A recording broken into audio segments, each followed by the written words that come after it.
that okay if I lean in? Oh yeah, cool. Absolutely, man. Get comfortable. Nice. I think the third one of those I've seen. Those must be like really sensitive because those are great, right? Yeah, oh, they're awesome. They got XLR wires in the back. Wow. You can record like 2 things at once. Yeah. Holy hell, that's great. And I can plug this directly into this, and musicians love them. Yeah. Take them on the go. Yeah, you can mess around with it. Zoom. Multi-level. Yeah. H4n. It's good, man. It's great.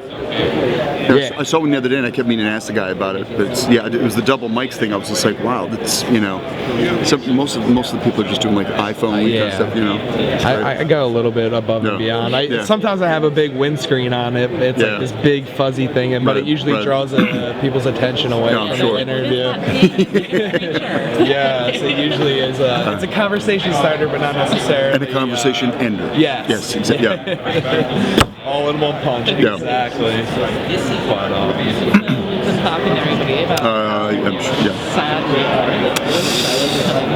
Hey, come on, man. I said, this is like, I was saying, I'm a sentimentalist. I said, this is really hard, but I said, there's no crying in Banshee. It's like, this is our final season. It's like ripping off a Band-Aid. It's like, just, it's done. It's over. It's over. You know what I mean? Seriously, it is. It's because I'm sort of like, I clearly, as a fan of the show, I wanted to go on.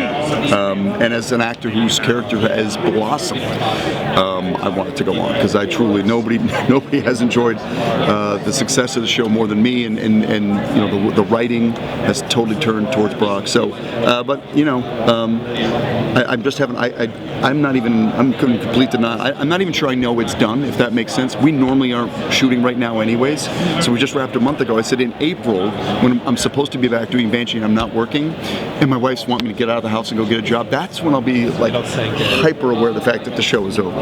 Yeah. Plus, it seems like you guys all have a pretty good rapport just from seeing you guys. I hate these people. Yeah, I can tell, man. I can tell. There's a reason it ended. I mean, that we don't talk about that reason. I can tell. I knew you guys are actors. The unspoken reason. This is all a show. We just took a lot of that onto the set.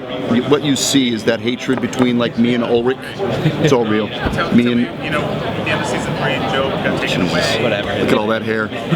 It's just a hair actor. Are you satisfied with where your character I'm beyond. I mean, really, this 4th season, I said it's hard. I'm having a hard time talking about the show. I've never been giving not talking points before.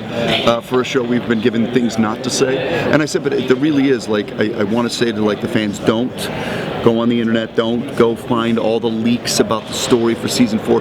It is, that's all I want to, like, even my wife, who's a huge fan of the show, this season is so exceptional in its writing and in its structure.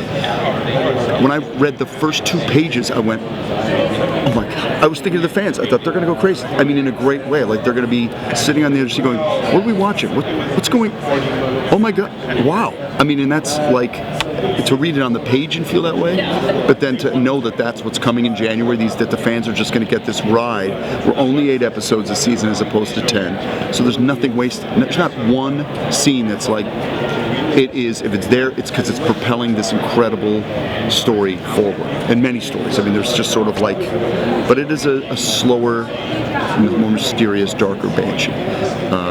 Sort of like we grinded. I said the show has always felt like an aerobic show, high octane. I think we were sort of like sucking wind at the end of season 3. We had run so fast, so hard for 3 seasons. How do you top that? I mean, you've blown, as Jonathan Tropper said yesterday, we've blown up every building in town. I think you guys might just have to talk to each other at this point. And so there's a little bit of that going on. I think that they just decided to really make it a more, it's always been character driven, but it's been a character driven action show. I think it's a more character driven mystery show, more True Detective, to use a, I mean, I don't think we're probably nuts, but I love that series, so it's paying it the highest compliment to sort of say that we're trying to go in that mysterious crime way.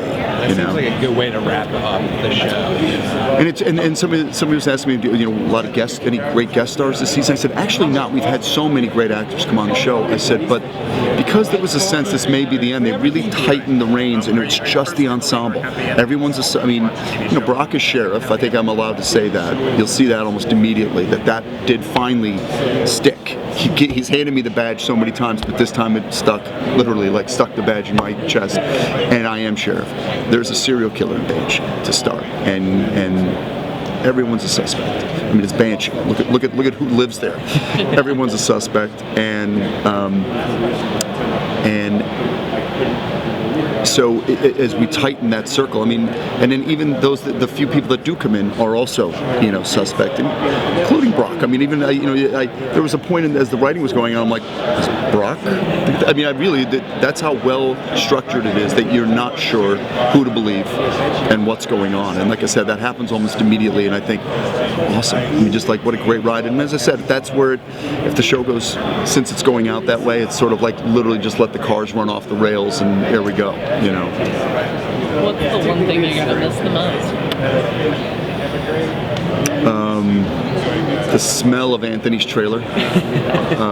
Miss the most. I thought you meant not gonna miss. I'm sorry, miss the most. Believe it or not, probably the actors.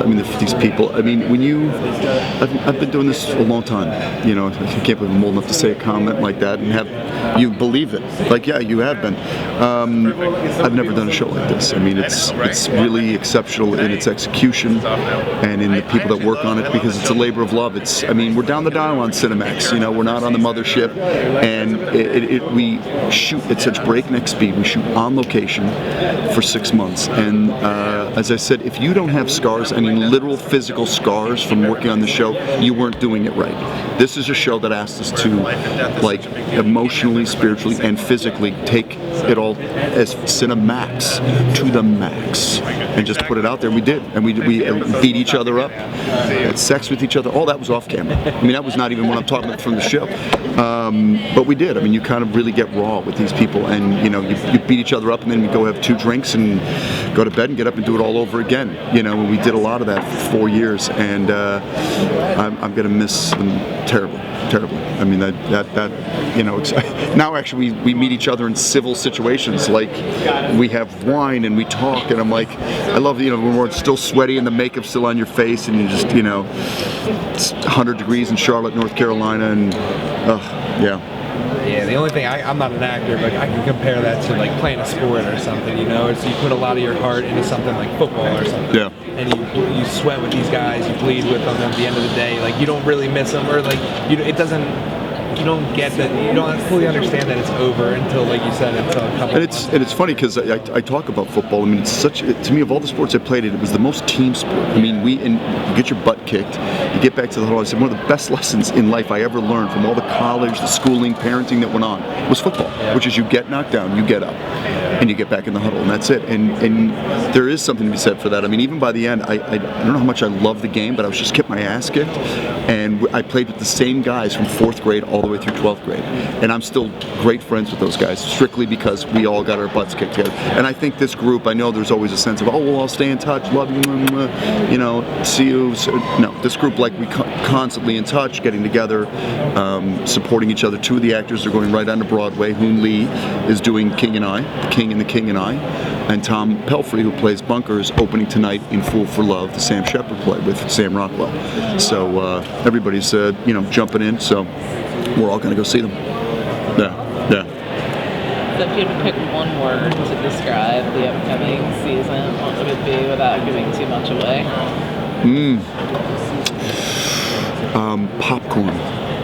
I was just saying that one of somebody who watches a lot of TV for a living said, you know what I actually do for your show? I pop popcorn. It's like, because it's like going to a movie. Said and I said, that's how I feel like this season. To me, it's like pop the popcorn, crack the soda or the beer, sit down. I said, it's like every week's going to be like you're just watching a great action film with great story, great mystery.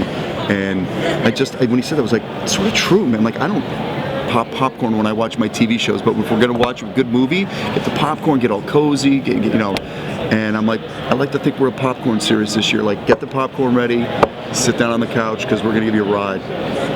It's a lot of fun. Awesome. Yeah. Yeah. Thank you guys. Really appreciate it. Definitely excited. Thank you, man. Thank you. you. Nice to meet you.